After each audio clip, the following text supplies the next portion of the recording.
This week, I'm going to be discussing why I'm not a Republican and I don't vote for Democrats. This is always a controversial issue. I understand why. Political views are typically tied to very personal beliefs that people hold dear and are unwilling to let go of. This is why it is always very difficult to have a sober discussion around these issues. We all hold our own truths to be self-evident and the other person's reality to be completely false. I've come to understand and hold dear to one thing, the Word of God. It is a neutral factor in the middle of a divisive, polarizing, and confusing world. Within the Word was Jesus himself.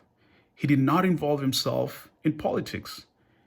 He did not support the Roman Empire or the Jewish authorities. In fact, he condemned both of them, and he said his kingdom was not of this world. He then responded to the question on taxes in a classic manner: give unto Caesar what belongs to Caesar, and unto God what belongs to God. Defeats the whole argument on whether we should pay taxes or not, but that's a discussion for another day. Today, I want to settle this question of Republican versus Democrat. And should a Christian be a Republican or a Democrat?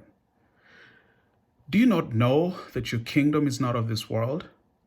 Why limit yourself to a worldly system that's passing away instead of a heavenly kingdom that will last forever? I'm not a Republican because that is a political party, and if I wanted to run for office, then I would choose the best vehicle I think matches my values and philosophies to run. Since I'm not running, I choose not to identify with a political system that could easily drag me into man's corrupt motives and agendas that don't always line up with the word and the kingdom. I'm not a Republican because I know I will not always agree with what politicians say and do. Therefore, I want to be the independent voice that brings the unfiltered voice of God to the table. If I have no bone in the fight, then I can see clearly. Otherwise, my lenses are filtered with the agenda of the side I represent. Republicans supported the segregation of the South and widely rejected racial inclusion. This time in history created a negative image that has been hard for the party to heal from, and Democrats took advantage of it to become the champion of the minority.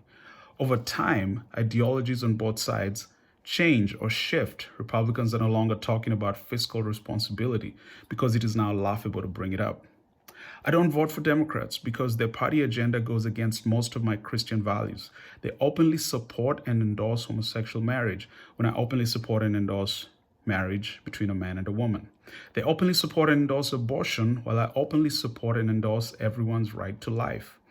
Then they openly endorse and promote the inclusion of all religions are all as equal, thus diminishing Christianity as the faith on which this nation was founded, something I think is very important to maintain.